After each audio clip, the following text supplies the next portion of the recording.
Playing in the NBA can give players either love or scrutiny. Of course, in many cases, it's a mixed bag. But there are some players who many downright hate. Here are 10 of the most hated NBA players today. Number 10, Lonzo Ball. Now, while having the last name Ball is an advantage nowadays, you do get attention perks with having the same last name as LiAngelo and LaMelo, but it's not an indication that you'll be instantly liked.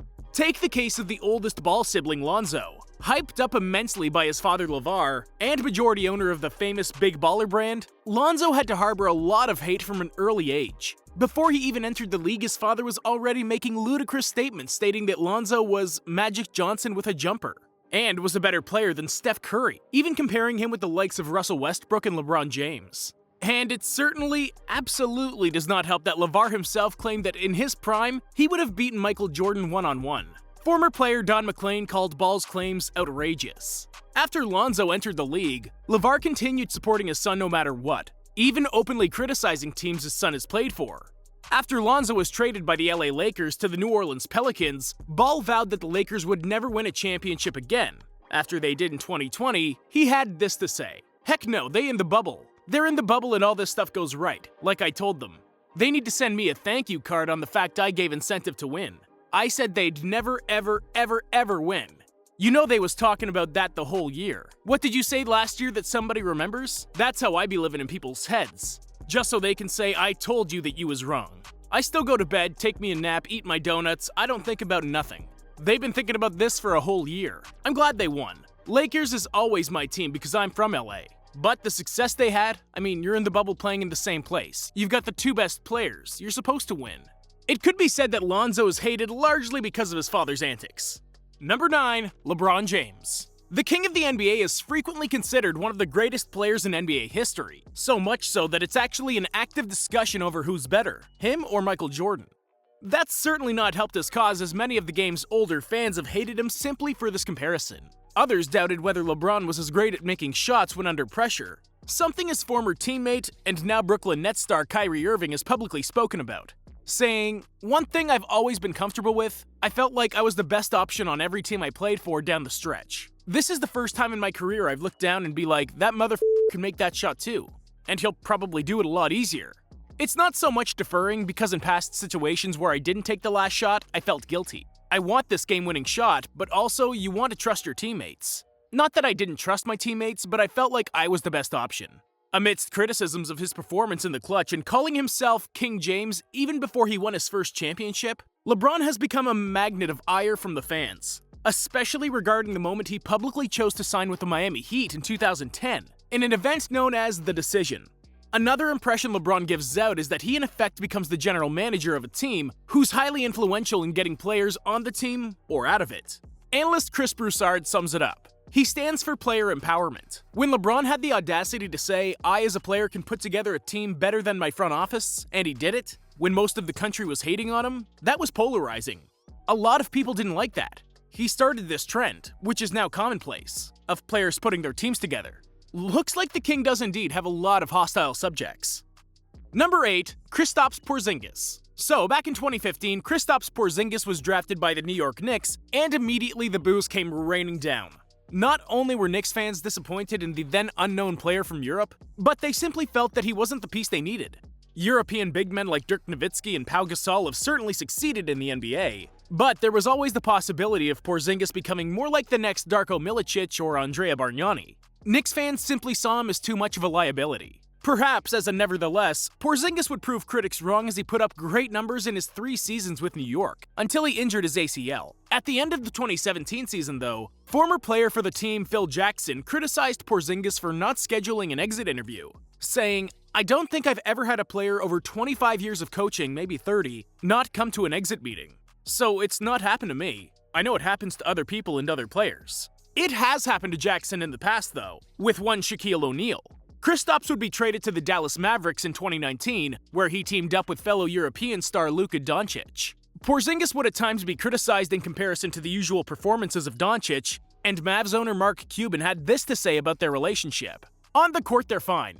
Coach is coach, and coach kind of runs the show, so everything gets worked out on the court. That's not to say there aren't dust-ups, because there are. I'd compare it to Jet and Dirk. If you remember when we first got Jet, Dirk wasn't a fan. Dirk didn't like him, And we lost in a playoff series because Jet made a mistake against Steve Nash, and that just made it even worse. They weren't best friends at the beginning, but they grew to like each other and grew to be great friends, and that's just part of the process when you've got young kids who are growing up. It took forever before Dirk and Jet did anything off the court together. A long time. Yeah, I mean, KP and Luka get along fine, it's just that they're different people. They like to do different things. Number 7, Patrick Beverley.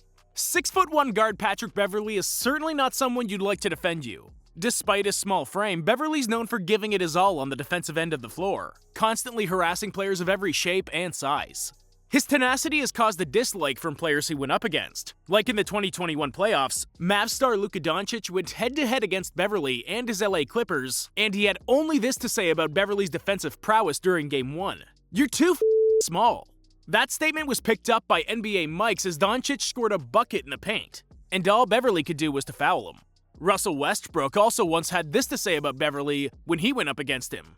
"Pat Bev trick y'all, man. Like, he playing defense, he don't guard nobody, man. It's just running around doing nothing. All that commotion to get 47? Westbrook was referring to his then teammate James Harden scoring 47 points despite Beverley's defense. Number 6, Kevin Durant. Kevin Durant's an immensely talented superstar who's become hated by many for several reasons. Back in 2019, SportsInsider.com analyzed geotagged tweets 2 weeks away after the NBA Finals. They found Kevin Durant to be the second most disliked player in the league after only LeBron James. Some may point to the perception that Durant is a ring chaser, only joining teams that he knows have a real chance to compete for a title, which is a primary reason for all the dislike. Durant and former Oklahoma City Thunder teammate Kendrick Perkins had a war of words on Twitter, and one of Perkins' attacks on KD had him saying this: "Boy, stop. You did the weakest move in NBA history. Up on a team 3-1 in the Western Conference Finals and then go join them the following season? Heart of a champion right there." Durant summed up the controversy himself saying, "People hate the fact that I play for the Warriors and people hate the fact that I'm so damn good at basketball." Needless to say, he's quite right. Number 5, Draymond Green. Defensive stalwart Draymond Green has evoked a negative response, mainly because of his ability to embarrass star players on defense and the fact that he's won 3 championships with one of the best teams in the league, the Golden State Warriors. His outspoken and brash nature may also not endear him to some people. In 2020, Warriors fans got upset with Green showing a huge amount of support to LeBron James, with Green even saying that in his view, James is the greatest player of all time, as his resume was flawless. Green got into a little verbal scuffle with former NBA player Shaquille O'Neal when he said on a podcast that he and teammate Steph Curry would own on the pick and roll. Shaq himself quickly responded saying, "I try not to get personal with guys' opinions, but however, Mr. Draymond, like you said, I'd have torn your ass up on that block." Green would also disclose trivial details about his teammates, such as when he gave out details of his then Warriors teammate Kevin Durant and how he changed after the 2017 NBA Finals, when LeBron was still considered by most as the best player in the world. In my opinion, he got the best of Bron in the 2017 Finals. Like, Kevin was rocking. After that was kind of the moment of like, damn, Kevin should be the best player in the NBA now because of what he just did to LeBron. And it's like you turn on the TV the next day and the headline is LeBron James still best player in the world. You've got Stephen A, you've got all these people debating it, and everybody's still saying LeBron James is the best player in the world. That's when I kind of felt like it took a turn. And then we came back for the 2017-18 season and Kevin just wasn't as happy. Number 4, Kyle Kuzma. Lakers player Kyle Kuzma was once thought to have more potential than Boston Celtics star Jason Tatum. Well, years have passed and he's shown none of that. While a solid role player, one couldn't exactly call Kuz a bona fide all-star. Following a lackluster 2020 season, Kuzma vowed to do better, saying, "My biggest thing is I just want to play with a consistent role. If I have that ability, I'll be able to showcase what I can really do." There were parts of this year and even anywhere else in my career, when I'm in a consistent space, I'm out there handling the ball, making teammates better, scoring, shooting, defending, rebounding. Lakers teammate Markieff Morris also commented on what was new with Kuzma's game early into the season. "I feel like last season he was more focused on his shot, more so focused on kind of being that third star on the team, third scorer, third go-to guy. I think this season he's just like, I'm just gonna go out there and play as hard as I can, if I am the third leading scorer or if I'm not the third leading scorer.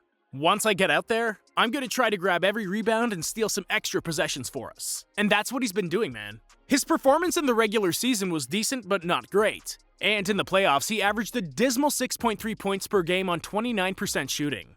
In that playoffs, the Lakers were eliminated by the Phoenix Suns in the first round in 6 games. Game 6 saw KUZMA score only 2 points on 1 of 6 shooting. KUZMA was roasted by many after that. Who do you think is the most hated player? Comment down below. Number 3. Rudy Gobert. The reasons why Rudy Gobert is hated really have nothing to do with his play, or, well, most of it. The Jazz All-Star is widely known as the first NBA player with the virus, and his contact with the disease triggered a huge response from the NBA, as it severely limited fan participation and cut short the regular season.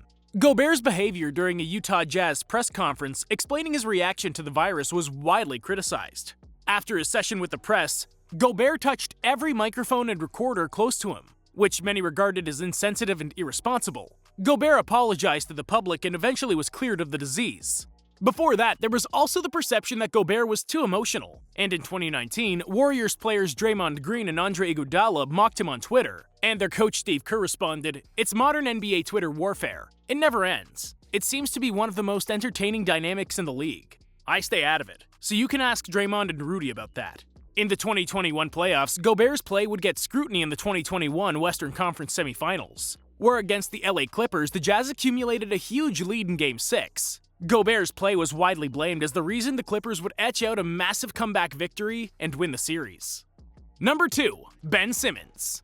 Ben Simmons is hated by a lot of people for how he performed in the 2021 postseason. Though the star of the Philadelphia 76ers always had trouble with his shooting anywhere beyond the paint, that did little to stop his effectiveness, until the Eastern Conference semifinals against the Atlanta Hawks. Shooting just 34% from the foul line, Simmons only attempted at least 10 field goals in just 2 of the 7 games in that series. This led to many roasting him and saying he should be traded. Sports show host Stephen A. Smith had this to say about Ben Simmons. "I just received a text from somebody very, very close to the situation in Philadelphia about Ben Simmons. This is a quote. This is not me. This is them. Quote. He doesn't work. He doesn't listen, and everyone around him is family. And he's constantly babied. Looks like Ben would need to change his mindset or, team to rekindle support for himself." Looking back at Game 7, Simmons' teammate Joel Embiid had this to say about what he thought on one play many thought Ben should have completed. "I'll be honest, I thought the turning point was when we had an open shot, and we made one free throw and we missed the other, and they came down and scored." Number 1. Jimmy Butler. Before finding a new home with the Miami Heat, Jimmy Butler was seen by many as a player with a toxic personality. However, deep inside that impression was a player who simply had a strong will to win. His attitude during his time playing for the Chicago Bulls, the Minnesota Timberwolves, and the 76ers, he did gather a lot of enemies though, with how he was perceived. Now as the new leader of the Heat, Butler gradually improved over the years since he started in the NBA, and in 2015 was named the most improved player. Telling Brian Smith of Chicago Magazine about his past issues, Butler just had this to say, "I don't ever want that to define me. I hated it whenever I came up because that's all anybody ever wanted to talk about. Like, that hasn't gotten me to where I am today. I'm a great basketball player because of my work. I'm a good basketball player because of the people I have around me. And if I continue to be stuck in the past, then I won't get any better. I won't change. I'll get stuck as that kid. That's not who I am. I'm so far ahead of that, I don't hold grudges. I still talk to my family. My mom, my father, we love each other. That's never going to change." As of now, it looks like his days of being hated are behind him. However, he still seems to have some distaste in store for Karl Anthony Towns, a player he's not on good terms with since his days at Minnesota.